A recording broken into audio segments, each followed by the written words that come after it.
insufficient funds.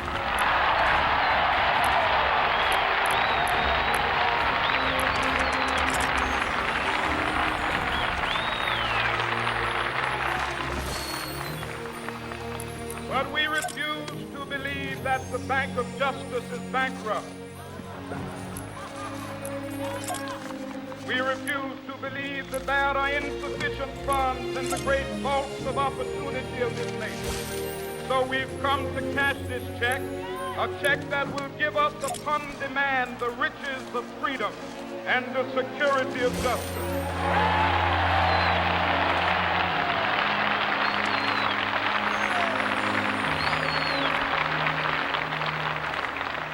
We have also come to this hallowed spot to remind America of the fierce urgency of now. This is no time to engage in the luxury of cooling off or to take the tranquilizing drug of gradualism.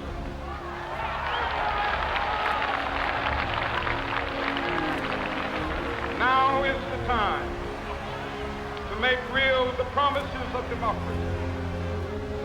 Now is the time to rise from the dark and desolate valley of segregation to the sunlit path of racial justice. Now is the time to lift our nation from the quicksands of racial injustice to the solid rock of brotherhood. Now is the time to make justice a reality for all of God's children. It would be fatal for the nation to overlook the urgency of the moment.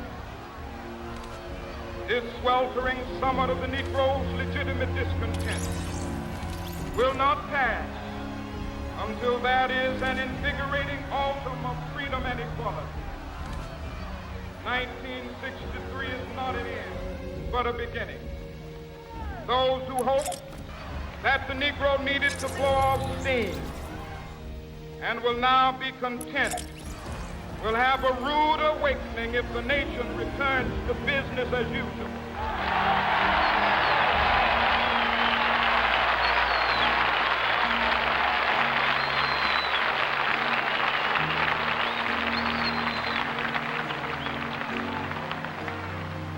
There will be neither rest nor tranquility in America till the Negro is granted his citizenship rights.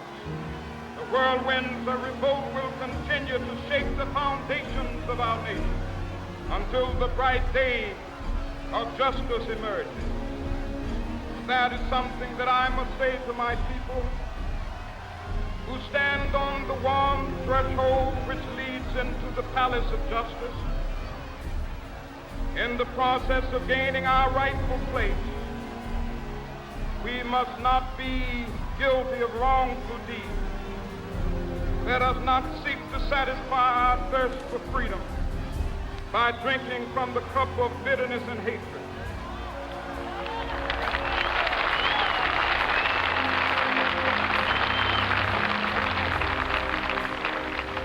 We must forever conduct our struggle on the high plane of dignity and discipline. We must not allow our creative protests to degenerate into physical violence. Again and again, we must rise to the majestic heights of meeting physical force with soul force. The marvelous new militancy which has engulfed the Negro community must not lead us to a distrust of all white people. For many of our white brothers, as evidenced by their presence here today, have come to realize that their destiny is tied up with our destiny.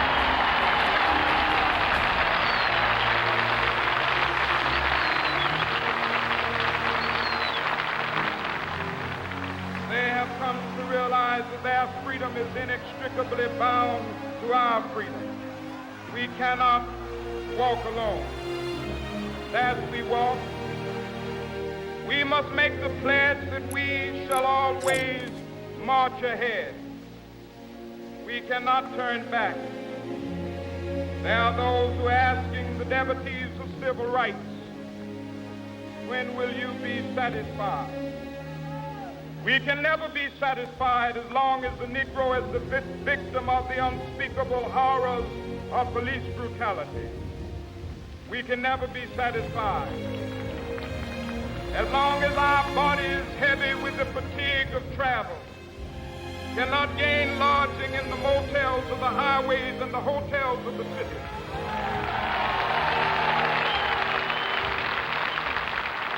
We cannot be satisfied as long as the Negro's basic mobility is from a smaller ghetto to a larger one. We can never be satisfied as long as our children are stripped of their selfhood and robbed of their dignity by signs stating for whites only.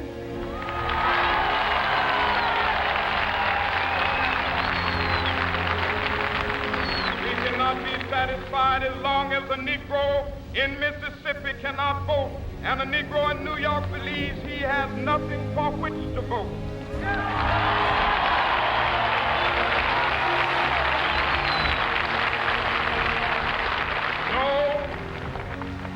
No, we are not satisfied, and we will not be satisfied until justice rolls down like waters and righteousness like a mighty stream.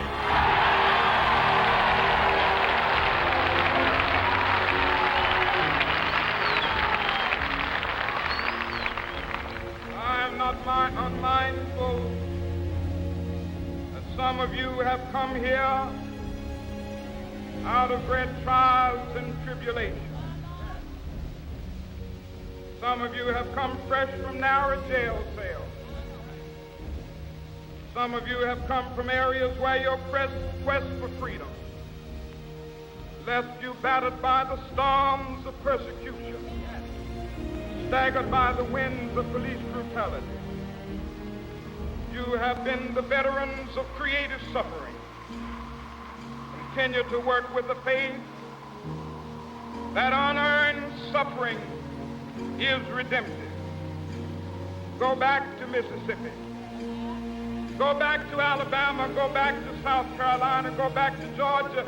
Go back to Louisiana. Go back to the slums and ghettos of our northern cities, knowing that somehow this situation can and will be changed.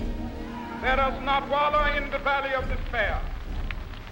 I say to you today, my friend,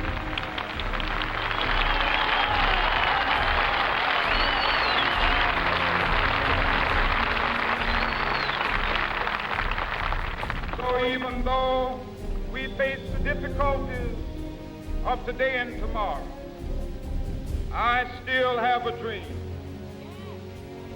It is a dream deeply rooted in the American dream. I have a dream that one day this nation will rise up, live out the true meaning of its creed. We hold these truths to be self-evident, that all men are created equal.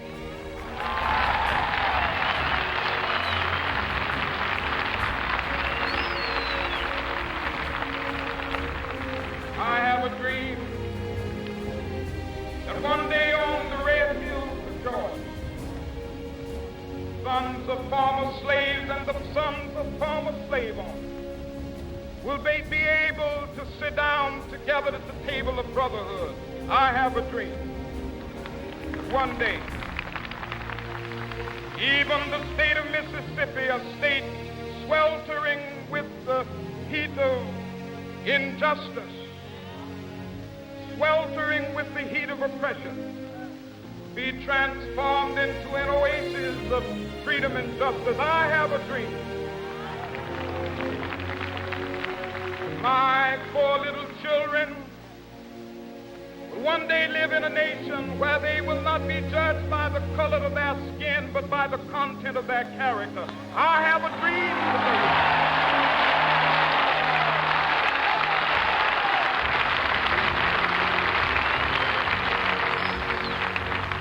I have a dream that one day down in Alabama, with its vicious racists, with its governor having his lips dripping with the words of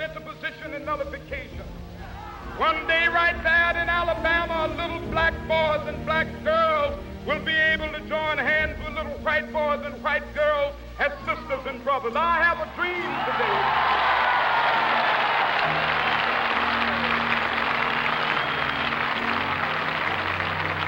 I have a dream that one day every valley shall be exalted.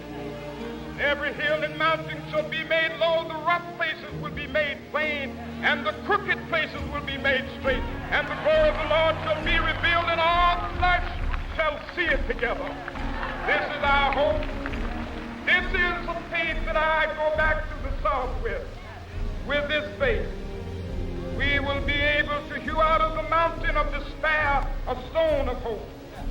With this faith, we will be able to transform the jangling discords of our nation into a beautiful symphony of brotherhood.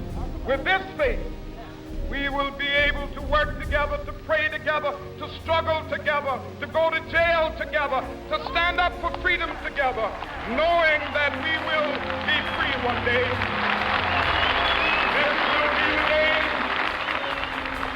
This will be the day with all of God's children be able to sing with new meaning, my country, tears of thee.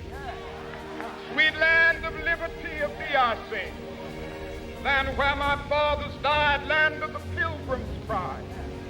From every mountainside, let freedom ring. And if America is to be a great nation, this must become true. So let freedom ring. From the prodigious hilltops of New Hampshire, let freedom ring. From the mighty mountains of New York, let freedom ring. From the heightening Alleghenies of Pennsylvania, let freedom ring. From the snow-capped Rockies of Colorado, let freedom ring. From the curvaceous slopes of California. But not only that, let freedom ring from Stone Mountain of Georgia. Let freedom ring from Lookout Mountain of Tennessee. Let freedom ring from every hill and molehill of Mississippi, from every mountainside. Let freedom ring, and when it happens,